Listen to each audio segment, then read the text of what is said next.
Iran ने 4 दिन के अंदर दूसरी बार भारतीय शिप्स पर हमला किया और इस बार तो भारत आ रही शिप को अपने साथ जब्त करके वापस ले गए। और इसके बाद एक सवाल शुरू हो गया है कि जब से भारत और इजराइल के रिश्ते मजबूत हुए हैं, क्या ईरान हमारा दोस्त था ही नहीं और तभी से ईरान मखौटा पहनकर मौके का इंतजार कर रहा था।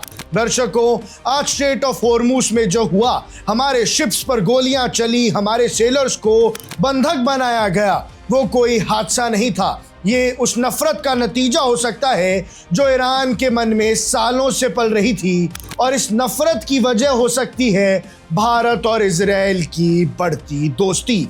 आज हम सच्चाई के उन परतों को खोलेंगे जिन्हें डिप्लोमेसी के नाम पर हमेशा छुपाया गया है। आज सवाल यह है कि क्या भारत इजराइल के रिश्तों ने ईरान के मन में इतना जहर घोल दिया था कि उसने अब खुलेआम भारत से पंगा लेना शुरू कर दिया है। दर्शकों, 22 अप्रैल 2026 को IRGC ने 2 बड़े वेसल्स MSC फ्रांचेस्का और एपिमेनोडस को सीज किया है। लेकिन ध्यान दीजिए, निशाना उन शिप्स को बनाया गया जो भारत के गुजरात कोस्ट की ईस्ट की तरफ आ रहे थे।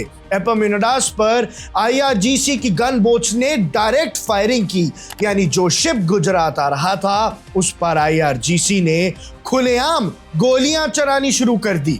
ये फायरिंग सिर्फ एक शिप वॉर नहीं थी, ये भारत की सॉवरेनिटी पर भी एक बड़ा अटैक था। एक्सपर्ट्स का मानना है कि ईरान का गुस्सा सिर्फ अमेरिका के नेवल ब्लॉकेड तक सीमित नहीं है।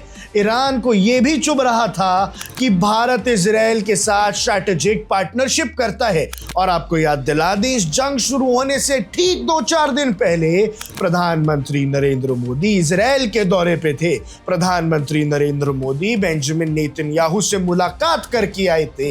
इसीलिए कहीं मोज्तबा खामेनी के मन में तब से ही कोई गलत ख्याल तो नहीं पक रहा था। जब भारत और इजराइल डिफेंस और इंटेलिजेंस में एक हो गए, तभी से तेहरान की आंखों में भारत खटकने लगा है।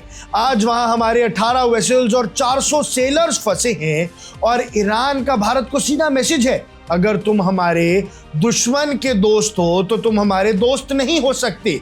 ये बात उन्होंने कभी भी कहीं भी किसी डिप्लोमेटिक स्टेट पे नहीं की। ऐसा भी कहा है कि भैया भारत तो हमारे टॉप 5 फ्रेंड्स में से है। भारत ने एड भी पहुंचाई, कश्मीर के शियाओं ने अपने पैसे तक दान कर दिए, अपने गहने तक ईरान भेज दिए।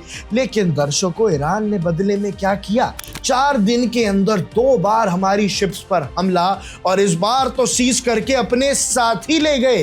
तो ये कोई दोस्त करता नहीं है। और ईरान ने जो हमारी पीठ में छुरा घोंपा है, इससे यही समझ आता है कि भैया शायद इजराइल और भारत के पिछले 10 सालों में बढ़ते रिश्ते देख ईरान अंदर ही अंदर भारत से बहुत खफा था। और वो तो हमारी दोस्ती 75 साल पुरानी है। 1950 से लेकर 2026 तक भारत और ईरान दोस्त ही थे।